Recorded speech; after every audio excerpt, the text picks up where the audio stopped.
music in Beverly Hills Cop was indigenous to the scenes. It was just an amazing marriage of two elements for me. That techno pop, which was very popular at the time, as well as funk music, but Harold putting them together brilliantly. Wow. The production schedule and the post-production schedule, the editing and music schedule of the film was very, very tight. The whole process of Beverly Hills Cop was fast. I think it was a 26-week project from start to finish, so we really had no time to think. We just had to do. What would happen is we'd finish editing all day and doing, even mixing the sound on the other parts of the movie, and go to Harold's studio at night, and he would play pieces that he did.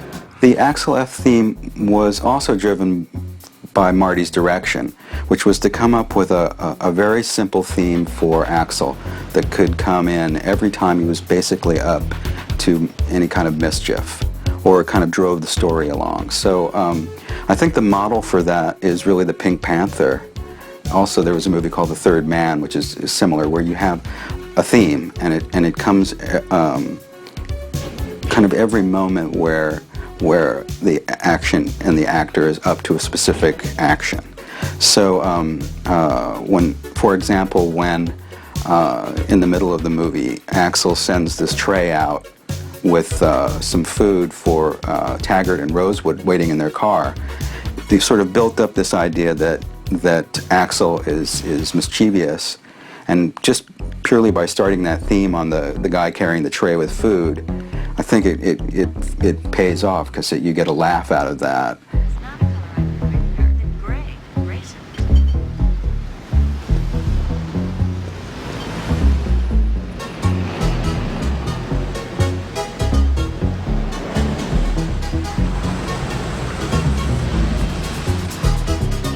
Good evening, sir. The hell is that? It's late supper, sir. Compliments of Axel Foley. Foley? How do you know we were here? Because I let you drive. The opening song, The Heat Is On, Glenn Frey from the Eagles did it. It was a peak experience for me seeing it at Mann's Chinese Theater, because we didn't, as actors, we don't know what the music's going to be until we see the completed film. What Marty wanted right away was to set a mood for Detroit and have that different than the rest of the movie. You were already to be entertained by the time the opening song was done. The interesting thing about that song was that Harold Faltermeyer and Keith Forsey, Harold was the composer, wanted to have a shot at writing a song for the film. So kind of overnight they came up with this song, and if you listen to the lyrics, there's basically no lyrics to that song other than The Heat Is On. And I think it's maybe the last song that ever used a saxophone successfully in a pop tune.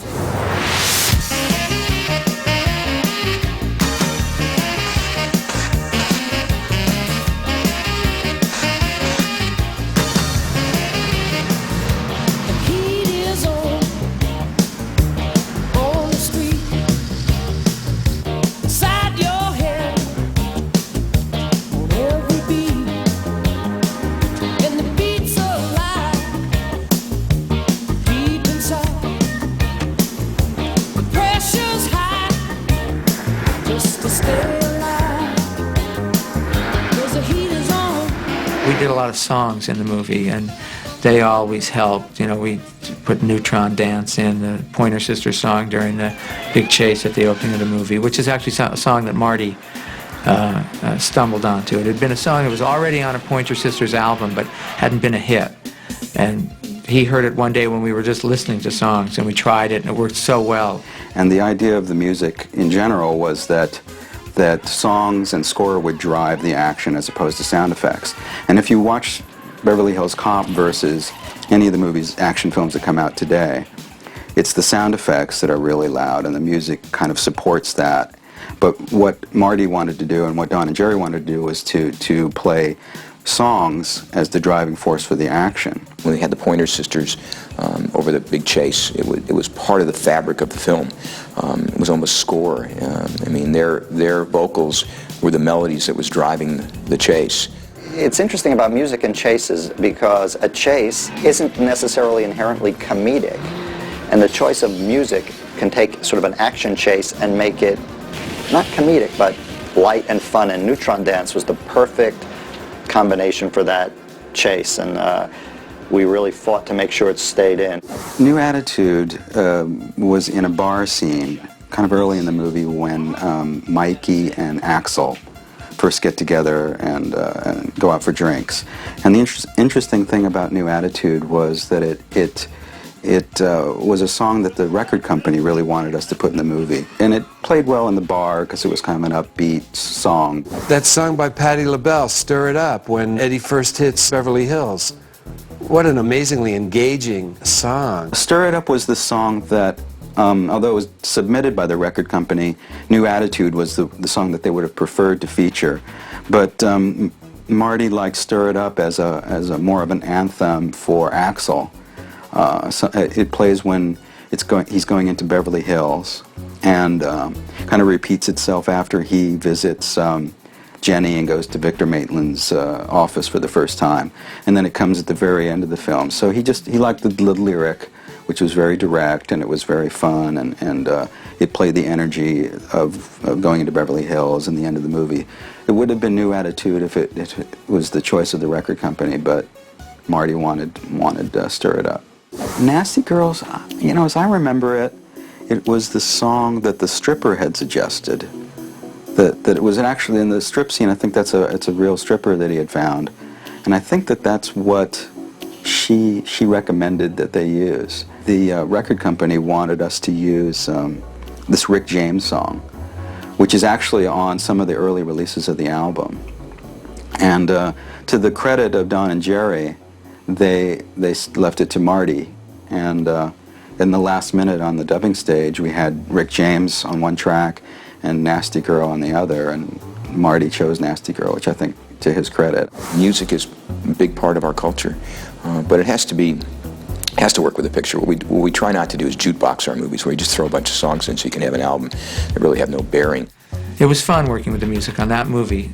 Specifically, it was really fun. The role of the casting director is to bring ideas and options to the director and the producer. I mean, that's the simple explanation. And I think it's helping a director come up with a concept of what various roles are going to be like. I always think that every character in a movie has an essence and has a reason for being in the movie, even if they're just the pretty girl that walks by so the main character turns their head and looks at them. That girl has to be pretty because that's her purpose in the movie. So every person, every day player, everybody has a reason for being there, and it's my job to take the submissions and then winnow them down to the ones that make sense, or, you know, initially that I think make sense. When I was cast, Sylvester Stallone was starring in the film, and it was very much a Stallone-based vehicle. When Stallone was going to do it, it was going to be, you know, I think it was going to be like Rambo blows up Beverly Hills.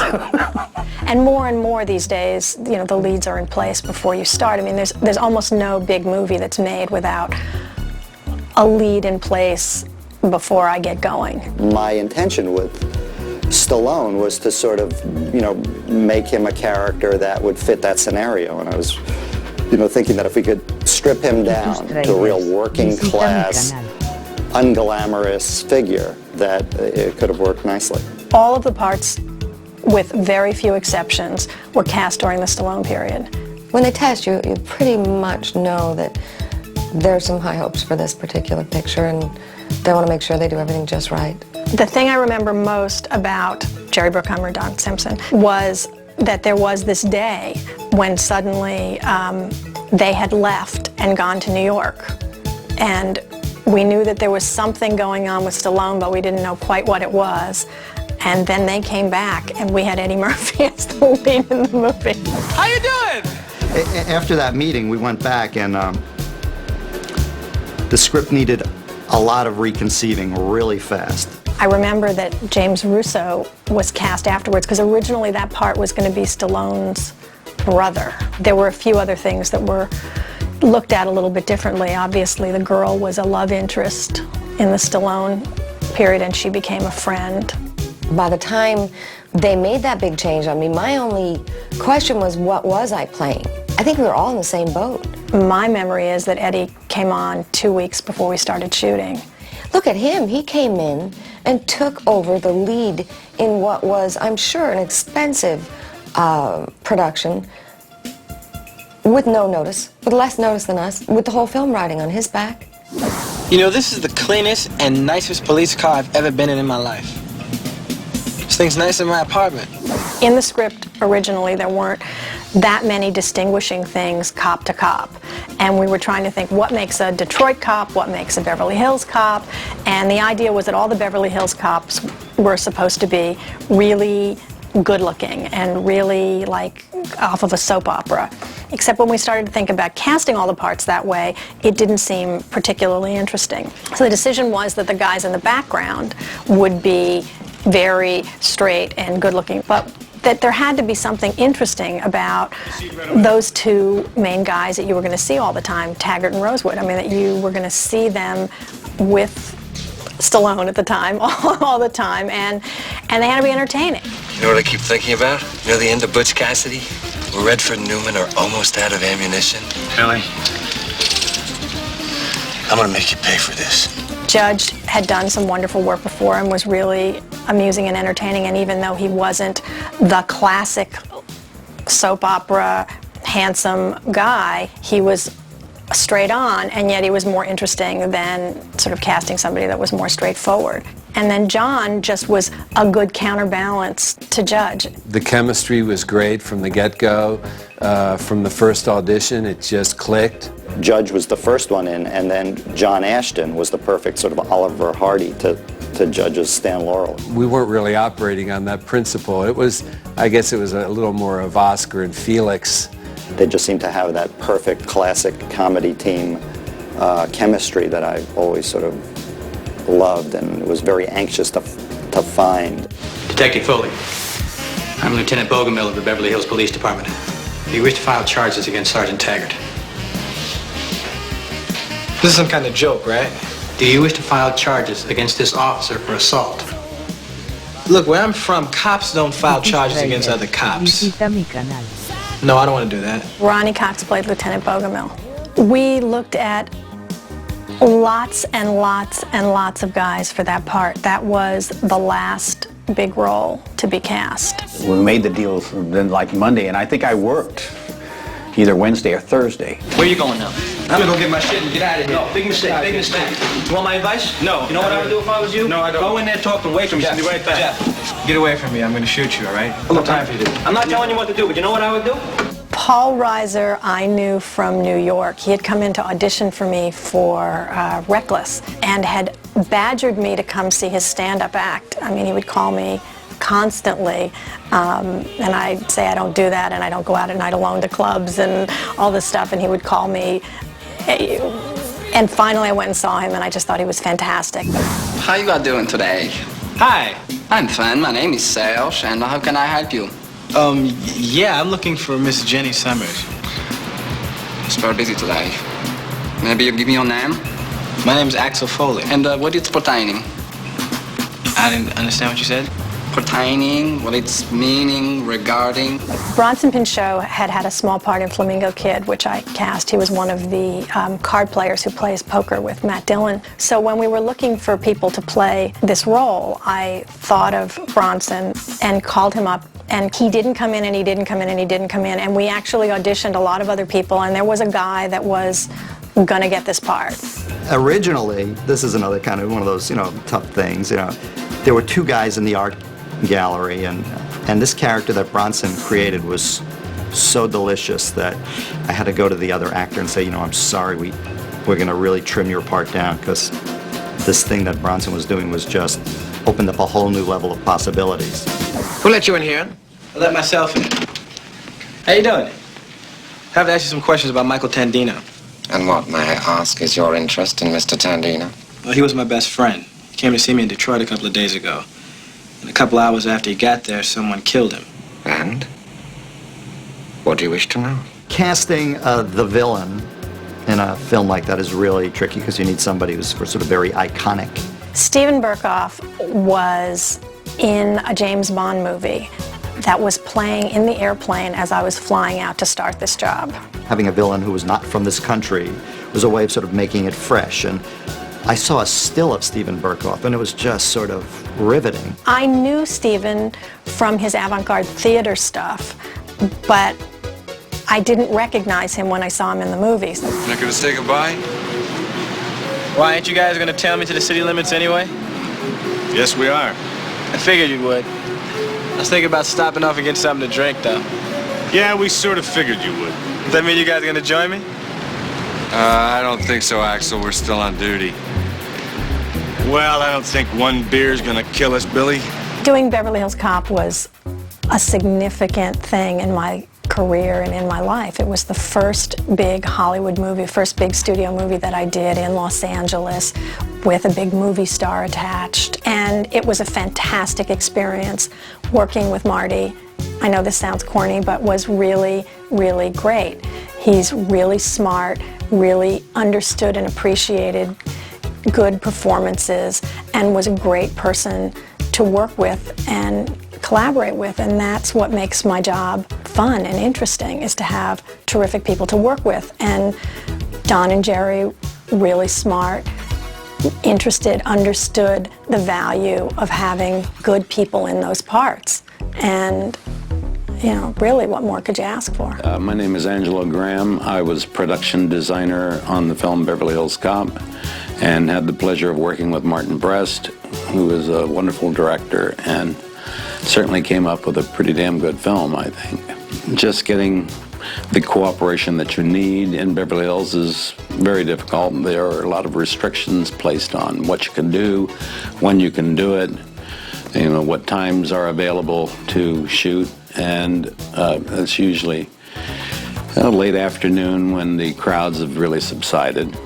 Yeah, well, when we shot on Rodeo Drive, it was essentially a relatively simple shot, just following several people walking towards the camera and dolling with them, and getting Rodeo Drive in the background. We were able to get what we needed and try to do it as quickly as possible, with minimal disturbance to the shops around.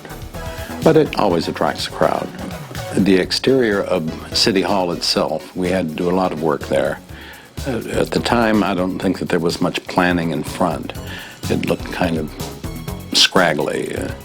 So we had to really replant all of their planters out in front, add a few more palms, make it a little more lush. But they were cooperative. Victor Maitland's mansion, the exterior we found in Santa Monica Canyon, very near the beach. But we had quite a bit of work to do there. The shootout, the exterior shootout, we had to add a lot of phony walls that get bullet squibs on them, and urns with flowers that could be shot up, and generally just dress up the area, make it a little more palatable. It was Mediterranean style. It had a lot of stairways and arched windows. And we weren't allowed to shoot in the house at all. But we did manage to find an interior that sort of matched. It had similar windows, arched windows, that would recall the exterior and sell it as being the interior. And that house was on Lake Hollywood. It was Bugsy Siegel's house at one time, and it sits on a promontory, which is only accessible from a road down below. It's 50 or 60 feet below the house, with a staircase, spiral staircase that goes up, and an elevator that goes up to the level where the house is. It's almost like a fortification. And the shootout for the interior was done there. And they allowed us to do pretty much what we wanted to do. We had to add more phony walls and whatnot for the bullet hits, and the breaking of windows and that sort of thing. And it worked well. I think you couldn't tell the difference between the exterior and the interior. It sold as the same house. The hotel that is supposed to be in Beverly Hills is actually the Biltmore, which is in downtown Los Angeles. The Biltmore has a very impressive facade that doesn't look too much unlike the Beverly Hills Hotel. It sort of recalls a similar architecture. But I think the Biltmore is a little more impressive on the exterior. And it worked out well. We were able to have the run of the place more or less. So we did a lot of work on the exterior. A lot of planning, carpet, red carpet, and then plants on the interior. And the suite where Eddie Murphy stays, that was upstairs, and we had to more or less redo that and add more artwork and dress it up a bit more than it was. The warehouse is located right off Wilshire Boulevard in the Mid-Wilshire district, somewhere around the Miracle Mile.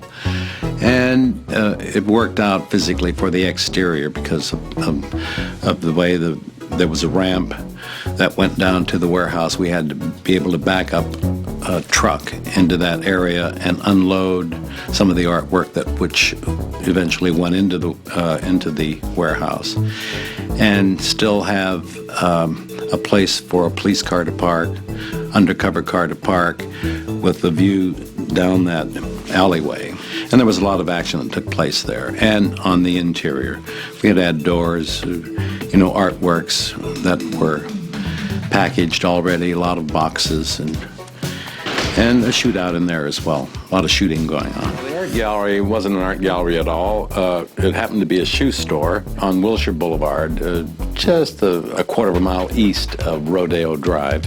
The interior was really slick and looked great for an art gallery. High ceilings, large overhanging cornices and whatnot that were stepped in a very modern way. It looked slick. And the walls were the right color and everything. But there were thousands of shoes that had to be removed, and the showcases were covered over, which ones we couldn't move. And the major art piece in there was a forced perspective of a table with people sitting around and their heads on plates spinning, and the maitre d' or whoever he was just standing there, this figure that actually looked like Martin Brest. He got a big kick out of that. I see you look at this space. Yeah, I was wondering how much something like this went for. $130,000. Get the fuck out of here! No, I cannot. It's serious because it's very important space. Then we brought in all of these artworks, a hell of a collection of way out stuff. And there was one large piece. It was a standing mobile, all metal, weighed several tons, and we had to bring that in piece by piece, put it together. Oh, that piece alone is probably worth $150,000. And the other artworks, that's up for grabs. The men's club where Eddie Murphy intrudes on Maitland was a building that we found in Pasadena, near the college there. I think it was the School of Engineering. And Marty came up with the name of Harrow, we call it the Harrow Club. Sounded sort of British and very stodgy and stuffy, and added the buffet and all the tables and the dinnerware. But we took one of the larger rooms and the entry and made it into a very luxurious men's club type setup. The strip club, it's a bar on Sunset just east of Western Avenue. That was actually a go-go dancer type bar. It was Moorish. The exterior architecture was Moorish, and inside your average bar, horseshoe bar. We had to not only find the club, but we had to put up the poles and polish them for the girls.